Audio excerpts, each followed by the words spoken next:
সীমান্ত দিয়ে ভারতে অনুপ্রবেশের পর ভুয়ো পরিচয়পত্র দিয়ে বাংলাদেশে অনুপ্রবেশকারীরা যেভাবে ভারতের নাগরিক হয়ে যাচ্ছে সেই তদন্তে নেমে এবার আরও এক চাঞ্চল্যকর তথ্য। বাংলাদেশের নুরুল হক ভারতে এসে হয়ে গেছে নারায়ণ অধিকারী। ভুয়ো নথি দিয়ে বানানো হয়েছিল ভোটার কার্ড, আধার কার্ড, প্যান কার্ড।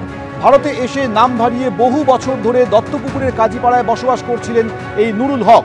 দত্তপুকুরে গ্রেপ্তার করা হয়েছে অনুপ্রবেশকারী রফিকুল ইসলামকেও। ভুয়ো নথি দিয়ে ভোটার কার্ড, আধার কার্ড বানিয়ে থাকছিল রফিকুল ইসলাম। তার বাড়িতে এই নুরুল হক ছিল বলে জানা যাচ্ছে। সমীরণ পাল এ বিষয়ে আরো বিস্তারিত বলবেন। তার মানে সমীরণ, গোয়েন্দারা, পুলিশ যেটা আশঙ্কা করছেন যে সীমান্ত দিয়ে ভারতে প্রবেশ করে ভুয়ো পরিচয়পত্র ব্যবহার করে ভারতের নাগরিক হয়ে যাচ্ছে তারা, আর সেই তদন্ত নেওয়া পুলিশের হাতে আরো এক চাঞ্চল্যকর তথ্য।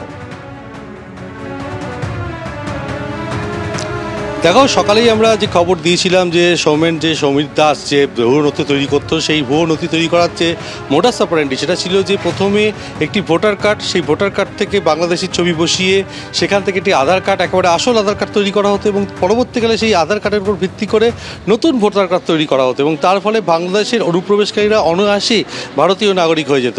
ঠিক তেমনই গতকাল রাতে দত্তপুর থানার পুলিশ বা দত্তপুর থানা এলাকা থেকে দুজনকে গ্রেপ্তার করে। একজনের নাম রফিকুল ইসলাম, তার বাড়ি বারাসাতের কাজীপাড়ায়, বহু বছর ধরে বাড়ি বানিয়ে সেখানে থাকতো। তার বাড়ি আসলে বাংলাদেশের মাদারীপুরে এবং তার ভোটার কার্ড, আধার কার্ড এবং প্যান কার্ড পর্যন্ত দেশে তৈরি করা হয়ে গেছে এবং সেগুলো বাংলাদেশের নাগরিক, তার অন্য কোনো নথি নেই এদেশে থাকার, কিন্তু সে এই ধরনের নথি তৈরি করে ফেলেছিল। তার বাড়িতেই ভাড়া থাকতো নুরুল হক। বাংলাদেশের মোসাপুর থেকে এসে 3.5 বছরের বেশি সময় ধরে সে এই দেশে আছে। বারাসাতের কাজীপাড়ায় ওই রফিকুল ইসলামের বাড়িতেই থাকতো।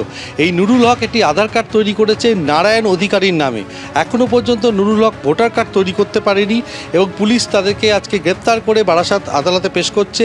এবং পুলিশ যেটা বলছে যে বহু বছর ধরে ভারতে থেকে ভারতীয় নথি তৈরি করে ফেলেছিল এরা, এমনকি নুরুল হক নিজের নাম বদলে নারায়ণ অধিকারী পর্যন্ত হয়ে গেছে। তার থেকে স্তম্ভিত তদন্তকারীরা এই দুজনকে গ্রেপ্তার করে দত্তপুর থানার পুলিশ বাংলাদেশ অনুপ্রবেশকারী হিসাবে বারাসাত আদালতে পাঠিয়েছে।